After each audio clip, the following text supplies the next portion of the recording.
प्यारे पश्चात तो आप सभी का फिर से एक बार मैं वेलकम करता हूं हमारी इस विज्ञान की क्लास में, जहां पर हम जीके जी से रिलेटेड ऐसे क्वेश्चन देखने वाले जो हमारे बीपीएससी, केवीएस, सीटेट, यूपीटेट, डीटीपीएसबी और अन्य किसी भी एग्जामिनेशन में आए हो, ऐसे क्वेश्चन हम देखेंगे जो हमारी आने वाली 2025 में जितने भी आने वाली गवर्नमेंट एग्जामिनेशन रहेंगी उन सभी के लिए काम आने वाली है। सभी को वेरी वेरी गुड इवनिंग। और चलो शुरुआत करते हैं हमारी आज की इस तड़कदार सेशन को। सबसे पहला क्वेश्चन आपके स्क्रीन के ऊपर ये रहा। चलो बताओ इसका आंसर क्या रहेगा।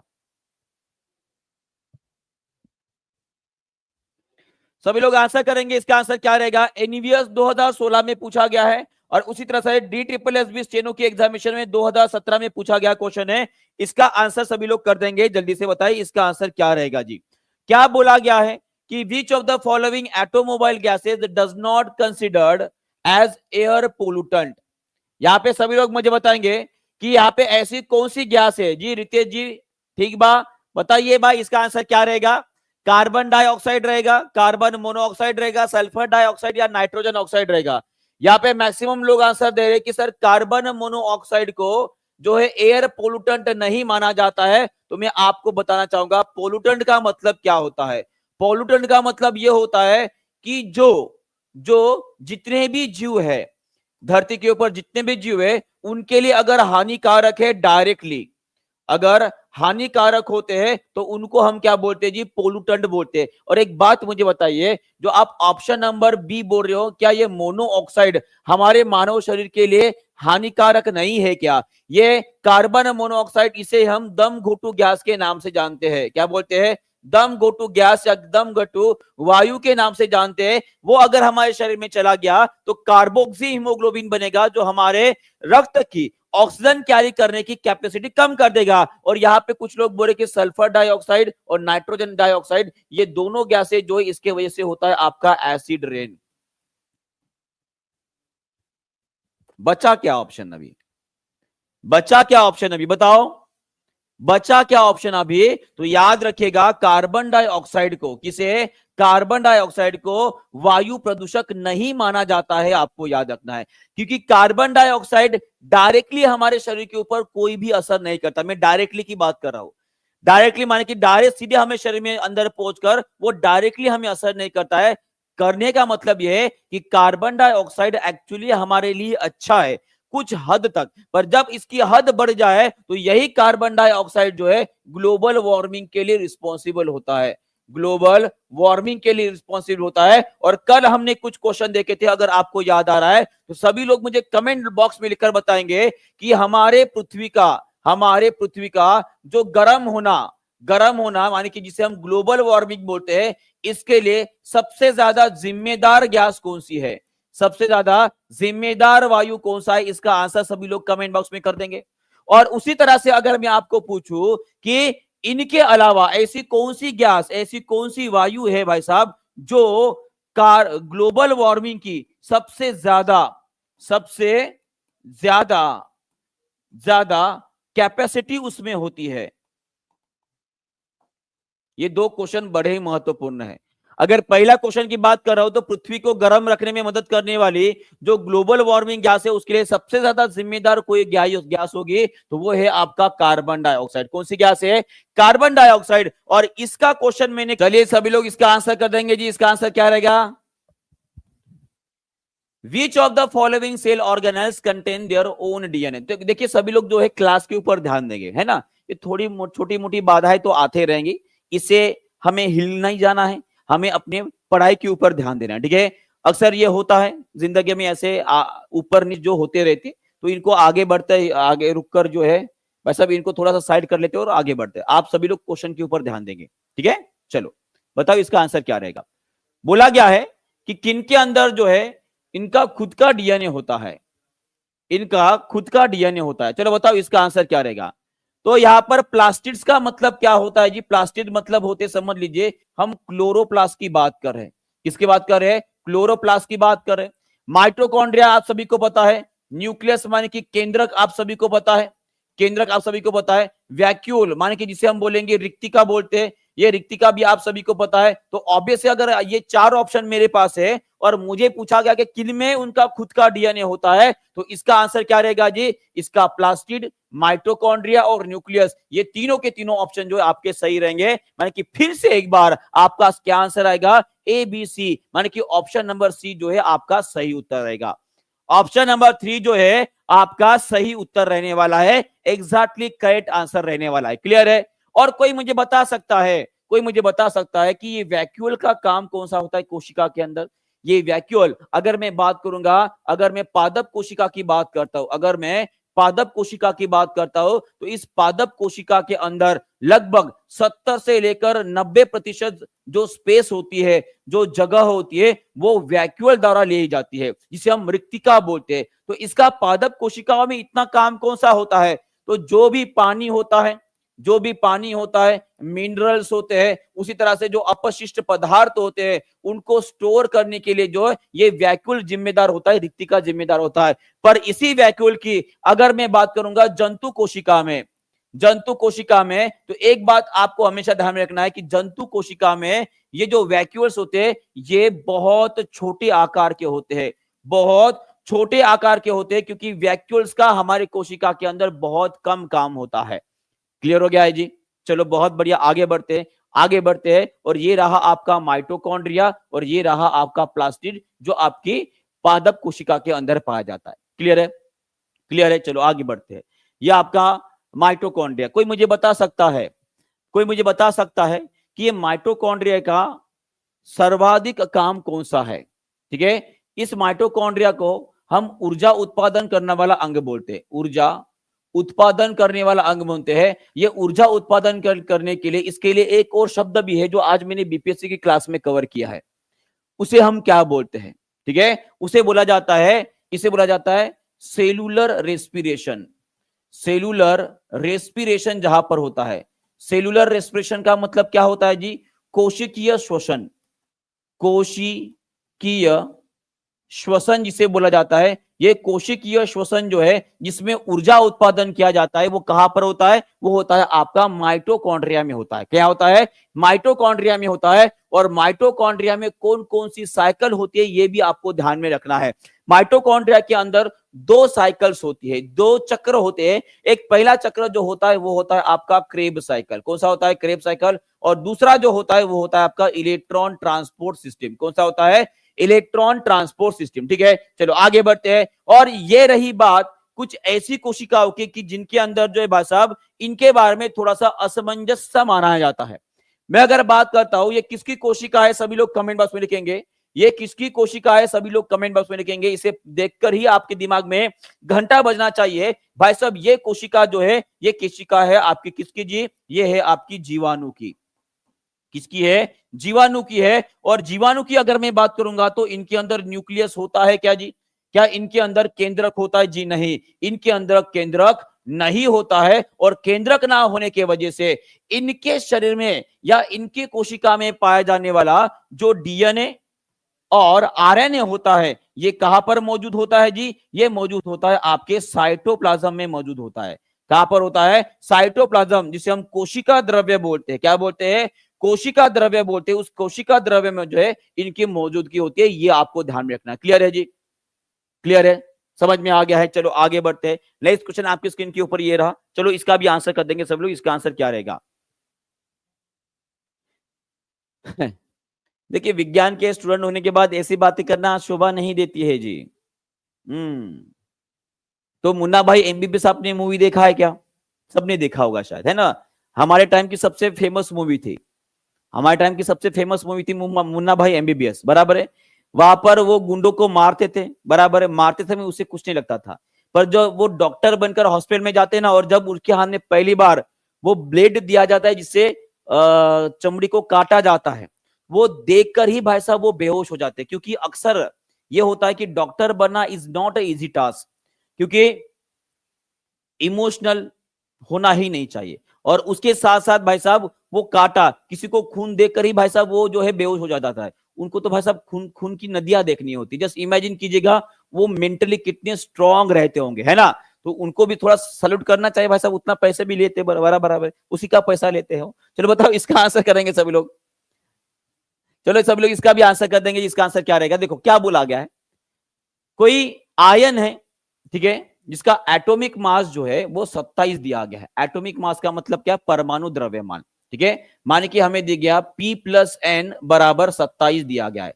P प्लस एन कितना दिया है, 27 दिया गया है, और उसका एटॉमिक नंबर जो है वो दिया गया हमें 13। एटॉमिक नंबर का मतलब क्या होता है, नंबर ऑफ प्रोटॉन की संख्या हमें दी गई 13। अब यहां पर पूछा गया है कि अगर मैं इसके ऊपर +3 चार्ज अगर आ जाते हैं तो उसके अंदर प्रोटॉन की संख्या कितनी रहेगी, इलेक्ट्रॉन की संख्या कितनी रहेगी और न्यूट्रॉन की संख्या कितनी रहेगी, ये पूछा गया है। देखो ऐसे कैसे, ऐसे इसे कैसे ढूंढना पड़ेगा, देखो अब यहां पर हमें प्रोटॉन की संख्या मिल गई है, ये इसे यहां पे पुट कर दो, तो 13 प्लस एन बराबर 27 आ गया। तो न्यूट्रॉन की संख्या आ जाएगी आपकी 27 माइनस 13 बराबर ये आ जाएगी आपकी 14। माने कि न्यूट्रॉन की संख्या आ गई 14, प्रोटॉन की संख्या हमें मिल गई 13। तो एक बात मुझे बताइए, यहाँ पे +3 चार्ज का मतलब क्या है। एक बात हमेशा ध्यान में रखेगा, कोई भी एलिमेंट हो इसके ऊपर अगर प्लस चार्ज आता है, ये प्लस का मतलब होता है कि इसने इलेक्ट्रॉन को लॉस कर दिया, इलेक्ट्रॉन को डोनेट कर दिया। इसने क्या कर दिया, इलेक्ट्रॉन लॉस कर दिया। अब मान लीजिए यहाँ पे +3 चार्ज है, इसमें +3 चार्ज है, इसका मतलब क्या, इसने 3 इलेक्ट्रॉन लॉस कर दिए। अब 3 इलेक्ट्रॉन लॉस कर दिए तो ऑब्वियस है जितने नंबर ऑफ प्रोटॉन उतने नंबर ऑफ इलेक्ट्रॉन होते हैं। माने कि इलेक्ट्रॉन की संख्या कितनी रहेगी, नंबर ऑफ प्रोटॉन -3 ना आ जाएगा, तो 13 minus 3 that is equal to 10। तो आपका आंसर क्या आना चाहिए, प्रोटॉन की संख्या आई हमारी 13, न्यूट्रॉन की संख्या आ गई, सब बराबर है।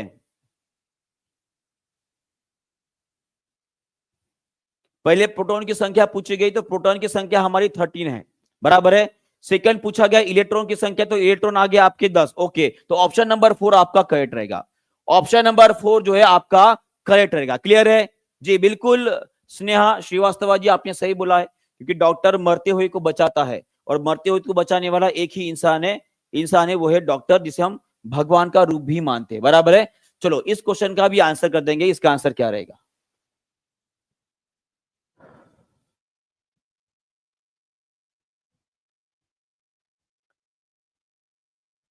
चलिए इसका भी आंसर कर देंगे सभी लोग जी, इसका आंसर क्या रहेगा, फास्ट।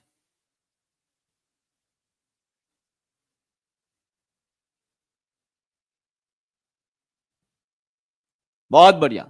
देखिए, which one of the following is correctly match, निम्नलिखित में से कौन सा मेल सही है, सही है पूछा गया है। तो ईस्ट्रोजेन मेल हार्मोन ये गलत है। ईस्ट्रोजेन ये एक्चुअली आपके फीमेल के बॉडी में पाया जाता है, ये महिला के शरीर में पाया जाता है जी। इसके बाद दिया गया है एड्रेलिन, ठीक है, इंसुलिन, इसके बाद आइसपियर, ठीक है। तो आपका आंसर क्या रहेगा जी, ऑप्शन नंबर 2 ही सही है। ऑप्शन नंबर 2 जो है आपका सही रहेगा। एड्रेलिन ये स्ट्रेस रिलीवर माने कि तनाव मुक्ति करने वाला हार्मोन है। और यहाँ पे जो इव्सपियर लिखा गया है ना भाई साहब, देखिए जनरली ये जो होता है ना, नेक के ऊपर जो ये इस तरह से नजर आ रहा है, ये एक्चुअली मेल के अंदर ज्यादा डोमिनेंट होता है। मेल माने कि पुरुष के शरीर में उनके ये जो गला होता है उसके ऊपर जो आपको नजर आता है ना उभरा हुआ स्ट्रक्चर, इसे हम गर्ल्स के नेक के ऊपर नहीं होता है, जनरली ये मेल के नेक के ऊपर जो है ज्यादा डोमिनेंट होता है, आपको ध्यान में रखना है। माने कि ये भी गलत है। और इंसुलिन क्या करता है जी, ये आपके शरीर के अंदर जो शुगर की मात्रा होती है, शुगर को कम करने का काम करता है आपका इंसुलिन। तो ऑब्वियसली यहाँ पे बोला गया कि भाई साहब ठंडियों में ये इंसुलेशन का काम करता है। मान लो जो कोई रजाई है ना, रजाई है, तो आपका आंसर सही उत्तर क्या रहेगा, सही उत्तर रहेगा आपका ऑप्शन नंबर 2। क्या रहेगा, ऑप्शन नंबर 2 रहेगा। चलो आगे बढ़ते हैं। नेक्स्ट क्वेश्चन आपके स्क्रीन के ऊपर ये रहा, सभी लोग इसका भी आंसर कर देंगे। मधुमेह रोग किस हार्मोन द्वारा नियंत्रित किया जाता है, diabetes is control by the which hormone. चलो बहुत बढ़िया क्वेश्चन है, अभी अभी इसके बारे में हमने आपको बताया है जी, बिल्कुल उसी की वजह से उनकी भारी आवाज होती है, बिल्कुल सही बात बोले। चलो बताओ इसका भी आंसर क्या रहेगा जी, फास्ट। मधुमेह रोग किस हार्मोन द्वारा नियंत्रित किया जाता है, तो सिंपल सा आंसर इसका ये रहेगा आपका इंसुलिन। क्या रहेगा? इंसुलिन। ठीक है, चलो इंसुलिन के बारे में थोड़ा सा देख ही लेते। जनरली 2 क्वेश्चन हमने देख लिए। तो इंसुलिन कौन सी ग्रंथि द्वारा रिलीज किया जाता है, ये पहला क्वेश्चन रहेगा। कौन सी ग्रंथि रिस्पॉन्सिबल है, फिर इस ग्रंथि के अंदर कौन सी सेल्स होती है जिसके द्वारा इंसुलिन रिलीज किया जाता है, और इंसुलिन का काम कौन सा होता है, यह भी जानना जरूरी है। तो ऑब्वियस है ये 3 क्वेश्चन के आंसर अगर आपने कर लिए तो समझ लीजिएगा कि इंसुलिन के ऊपर आने वाला हर क्वेश्चन का आंसर आप कर सकते हो। पहली बात आती है कि कौन सी ग्रंथि द्वारा रिलीज किए जाते हैं, तो वो होती है आपकी अग्नाशय। कौन सी होती है जी? अग्नाशय होती है। और कौन सी कोशिका, इसका आंसर कौन करेगा? चलो देखते हैं कितने लोग इसका आंसर कर पाते हैं। अगर आपको पूछा जाता है कि इंसुलिन जो कि अग्नाशय द्वारा रिलीज की जाती है, अग्नाशय में मौजूद कौन सी ऐसी कोशिका होती है जो इंसुलिन को रिलीज करती है, इसका आंसर रहेगा आपका बीटा सेल। कौन सी कोशिका होती है जी? बीटा सेल होती है। और काम कौन सा? देखो इसका काम बहुत सारा है। ये कोशिका को ऊर्जा उत्पादन करने के लिए लगाता है, ऊर्जा उत्पादन करने के लिए लगाता है, और उसके लिए उनको ग्लूकोज प्रोवाइड करता है। उसी तरह से हमारे शरीर में जो अतिरिक्त ग्लूकोज होता है भाई साहब, वो लीवर में स्टोर किया जाता है। किसमें? लीवर में स्टोर किया जाता है। कौन से रूप में? ग्लाइकोजन के रूप में। कौन से रूप में? ग्लाइकोजन के रूप में। और उसी तरह से इससे भी अतिरिक्त अगर ग्लूकोज हमारे पास है तो वो जनरली हमारी शरीर में पाए जाने वाली जो एडिपोस ऊतक होती है, उन ऊतक में भी स्टोर किया जाता है एज ए फैट, माने कि एज ए वसा के रूप में। ये भी करने वाला आपका इंसुलिन ही होता है। तो ये इतने सारे काम जो है केवल एकमात्र इंसुलिन के द्वारा किए जाते हैं, ये आपको ध्यान में रखना है। क्लियर हो गया यहाँ पे? चलो आगे बढ़ते हैं, नेक्स्ट क्वेश्चन की तरफ बढ़ते। चलो इसका आंसर कर देंगे सब लोग। इसका आंसर क्या रहेगा जी? चलो बताओ,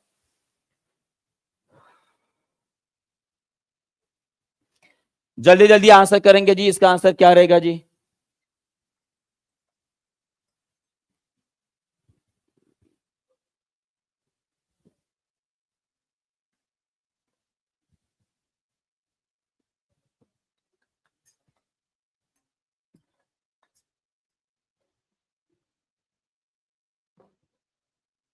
बहुत बढ़िया। Which one of the following is not a product of petroleum, माने कि जो पेट्रोलियम पदार्थ है जिसका एक उत्पाद नहीं है, ऐसा पूछा गया है। तो इसका आंसर क्या रहेगा जी? केरोसिन, सीएनजी, पैराफिन वैक्स या बिटुमेन। अब यहां पर देखिए मैक्सिमम लोगों ने जो है तुक्का मारा है, पर जिन लोगों ने सही उत्तर किया है उसका सही उत्तर रहेगा आपका सीएनजी, कॉम्प्रेस्ड नेचुरल गैस। इसे हम क्या बोलते हैं जी? कॉम्प्रेस्ड नेचुरल गैस, माने कि कॉम्प्रेस कर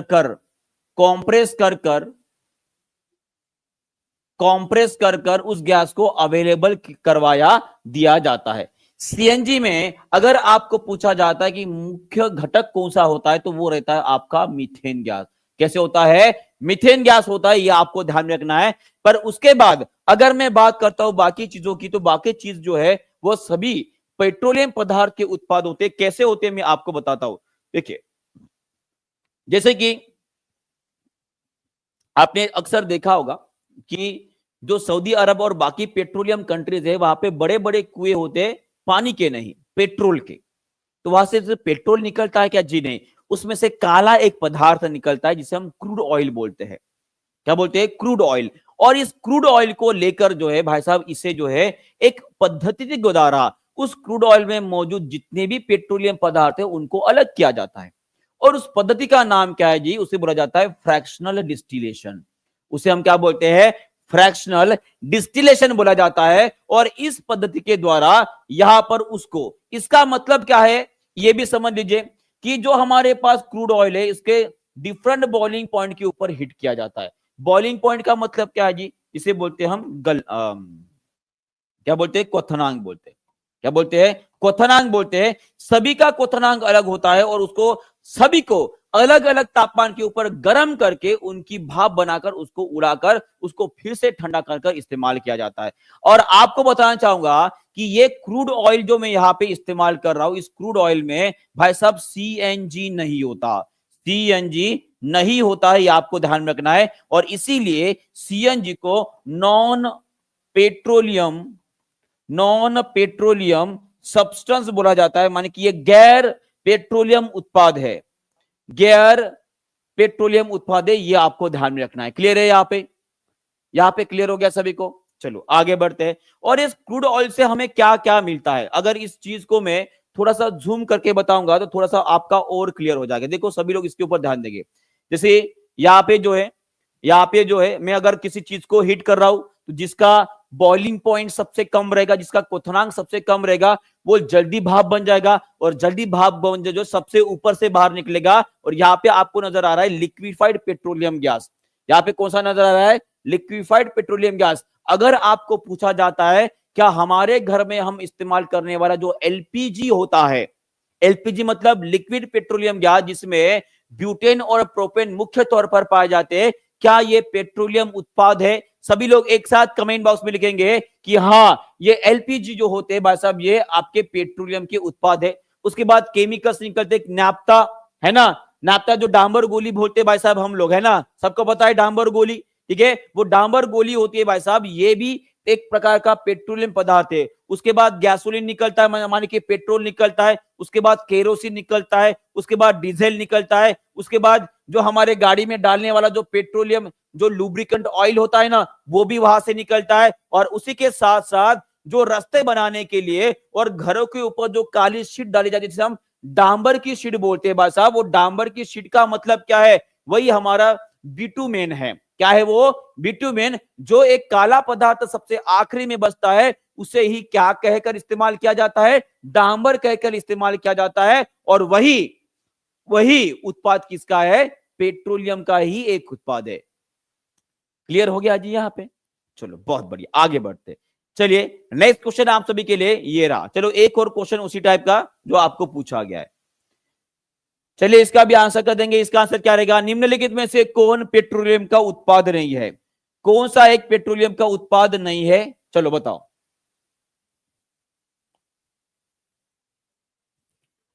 विच of the following is not a by product of petroleum? Petroleum का उत्पाद नहीं है। अभी बताए लुब्रिकेट ऑयल होता है, पैराफिन वैक्स होता है, ब्यूटेमिन होता है। आंसर क्या रहेगा जी? कोक। आंसर क्या रहेगा? कोक। कोई बता सकता है ये कोक किससे बनाया जाता है? ये कोक किससे बनाया जाता है? हमारे पास जो कोल होता है, हमारे पास जो कोयला होता है, इस कोयले को भाई साहब गर्म किया जाता है। क्या किया जाता है? गर्म किया जाता है। और गर्म करते समय इसमें हवा नहीं होती। क्या नहीं होती है? हवा नहीं होती। माने in the absence of air, जब आप कोल को हीट करोगे तो उसके अंदर के जितने भी प्रदूषित पदार्थ है, सल्फर हो गया, नाइट्रोजन हो गया, बाकी चीज हो गया, ऐश हो गया, ऐश नहीं बोलूंगा, वाटर वेपर्स होते हैं, सभी कुछ निकल जाएंगे। और आपको क्या मिलेगा जी? आपको मिलेगा भाई साहब कोक मिलेगा। क्या मिलेगा? कोक। अब बोलोगे सर ठंडा मतलब कोको कोला वाला कोक? जी नहीं, ये वो वाला कोक नहीं है। ये वो कोक है जो जनरली हेवी इंडस्ट्रीज में है, क्या बोलेंगे उसको, आयरन और बाकी चीजें, जो आयरन इंडस्ट्रीज होती है उसमें इसको इस्तेमाल किया जाता है। क्योंकि मैं आपको बताना चाहूंगा, ये कोक में लगभग 90% कार्बन की मात्रा होती है। कितनी होती है? 90% कार्बन की मात्रा होती है। क्योंकि कोल को हीट करने के बाद उसके अंदर जितने भी अशुद्धियां होती है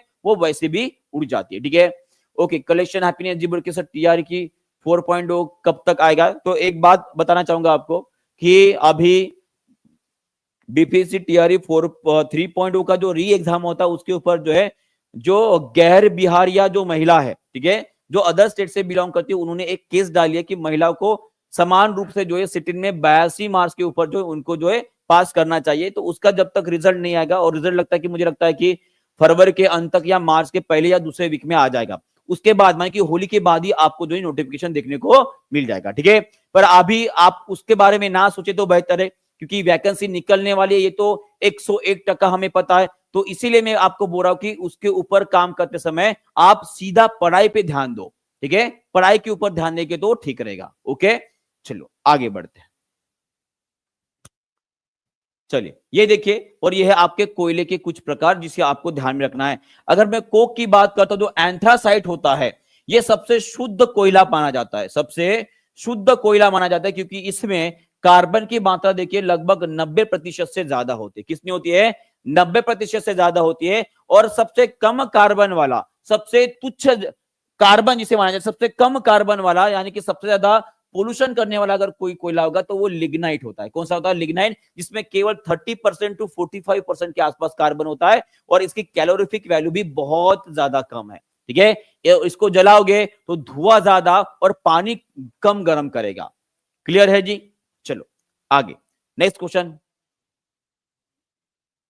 इसका भी आंसर कर देंगे। The tissue that connect the one bone with the other bone is called as, वह ऊतक जो एक हड्डी को दूसरे हड्डी से जोड़ता है उसे हम क्या बोलते हैं जी? चलो सभी लोग इसका भी आंसर कर देंगे। इसका आंसर क्या रहेगा? फास्ट। वह ऊतक जो एक हड्डी को दूसरी हड्डी से जोड़ती है उसे हम क्या बोलते हैं? चलो सभी लोग ए आंसर कर रहे हैं, है ना? कार्टिलेज बोल रहे हो,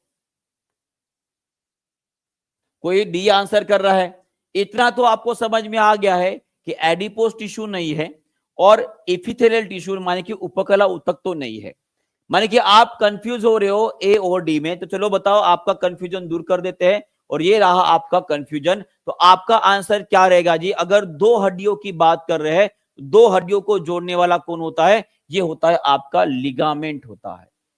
हड्डी से हड्डी जोड़ने वाला लिगामेंट होता है। और कार्टिलेज क्या होता है जी? कार्टिलेज एक प्रकार की सॉफ्ट हड्डी होती है। क्या होती है? एक प्रकार की सॉफ्ट हड्डी होती है जो जनरली दो हड्डियों के बीच में प्रेजेंट होती है। कैसे होती है? दो हड्डियों के बीच में प्रेजेंट होती है। तो यहां पे आपका एक कंफ्यूजन दूर हो जाता है कि अगर हड्डियों को हड्डियों से जोड़ना है तो कौन जोड़ेगा? लिगामेंट जोड़ेगा। कौन जोड़ेगा? लिगामेंट जोड़ेगा। ये आपको ध्यान में रखना है। और ये कार्टिलेज कहां कहां पर पाया जाता है? दो हड्डियों के बीच में पाया जाएगा, आपके कान के हड्डी में मिलेगा। और उसी तरह से हमारा जो ट्रकिया है, हमारी जो श्वास नली है, उसके आजू बाजू जो है इस तरह की हड्डियां होती है जैसे कि उसे सपोर्ट दिया गया।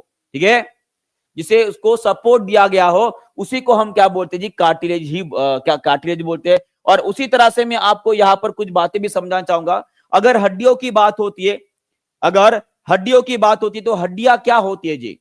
चलिए, हड्डियां क्या होती है? हड्डियां एक प्रकार की ऊतक होती है। क्या होती है? ऊतक होती है। ब्लड क्या है?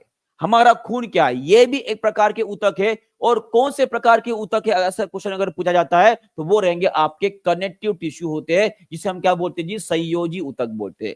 कौन से ऊतक होते हैं? संयोजी ऊतक। और यहां पर आप देख पा रहे हो कि इसी कनेक्टिव टिश्यू का एक पार्ट होता है जिसे हम बोलते हैं सहायक ऊतक, या जिसे हम बोलते हैं सपोर्टिंग कनेक्टिव टिश्यू। देखिए यहां पर आपको दिखाई दे रहा होगा। हाँ ठीक है, देखिए यहां पे ध्यान दीजिए, आपको समझ में आ जाएगा। इसी कनेक्टिव टिश्यू मान के सहायक ऊतक का एक भाग होता है जिसे बोलते हैं सपोर्टिंग कनेक्टिव टिश्यू, जिसे हम सहायक संयोजी ऊतक के नाम से जानते हैं। इसके दो पार्ट पड़ते हैं, एक कार्टिलेज होता है और एक बोन होता है। बोन जो कि एक सॉलिड मैट्रिक्स होता है जो जनरली कैल्शियम और फास्फोरस से बना होता है। और वही अगर मैं कार्टिलेज की बात करता हूं तो इसमें कैल्शियम होता है। क्या होता है? कैल्शियम होता है। और फॉस्फेट का स्ट्रक्चर ना होने की वजह से वो सॉफ्ट होता है। कैसे होता है? सॉफ्ट होता है। और उसी तरह से अगर मैं संवहनी ऊतक की बात करता हूं तो फ्लूइड कनेक्टिव टिश्यू, संवहनी संयोजी ऊतक, इसमें आते हैं आपका ब्लड। क्या आता है? ब्लड माने कि खून आएगा। और लिम्फ माने कि जिसे हम क्या बोलते हैं? लसिका बोलते हैं। ये भी एक प्रकार के ऊतक होते हैं। और ये कौन से ऊतक है जी? ये भी आपके संवहनी ऊतक है, माने कि ये एक प्रकार के कनेक्टिव टिश्यू रहेंगे। क्या रहेंगे? Connective tissue. और उसी तरह से ये लूज और डेंस बात की बात है, जब इसके ऊपर टॉपिक आएगा इसे भी एक्सप्लेन कर दूंगा। तो चलो बताओ नेक्स्ट क्वेश्चन की तरफ बढ़ते हैं। चलो इसका भी आंसर कर देंगे। इसका आंसर क्या रहेगा? रक्तवाहिका है जो हृदय से, रक्तवाहिका है जो हृदय से शरीर के विभिन्न भागों तक रक्त ले जाती है। गलत ना करिएगा, बस हो गया। गलत ना करिएगा, बस हो गया। ठीक है, गलत ना करिएगा। बताइए इसका आंसर क्या रहेगा जी? चलिए सभी लोग आंसर करेंगे, इसका आंसर क्या रहेगा? चलिए सभी लोग आंसर कर रहे हैं सी, कोई बोल रहा है बी, कोई बोल रहा है ए। देखिए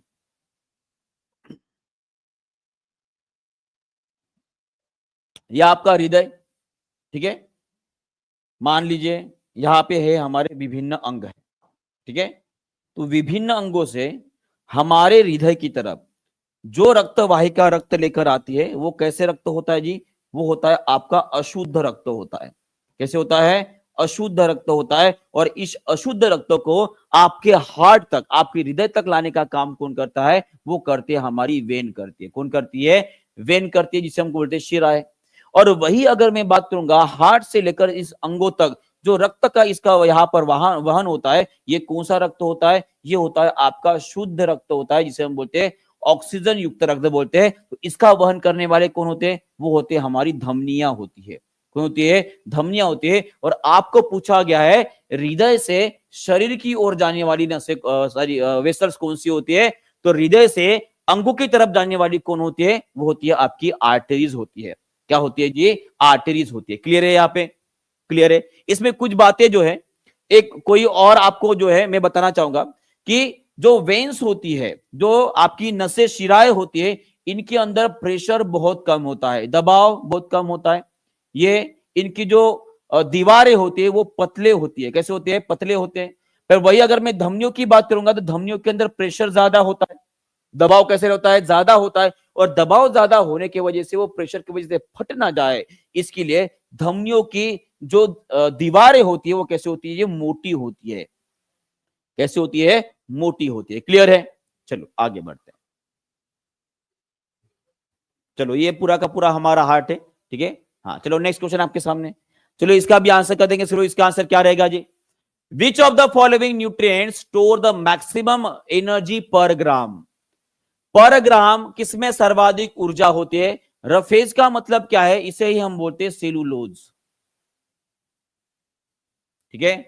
फैट माने की वसा, प्रोटीन और विटामिन। विटामिन में हमें कोई भी ऊर्जा नहीं मिलती है। यहाँ पे आ गया फैट, जिसे हम 9 किलो कैलोरी पर ग्राम इतनी ऊर्जा मिलती है। तो आपका आंसर क्या रहेगा? Option number B. क्या रहेगा? Option number B. और वही अगर आपको पूछा जाता है कि निम्नलिखित में से कौन सा पोषक तत्व जो है, पोषक तत्व जो है शरीर को, मानव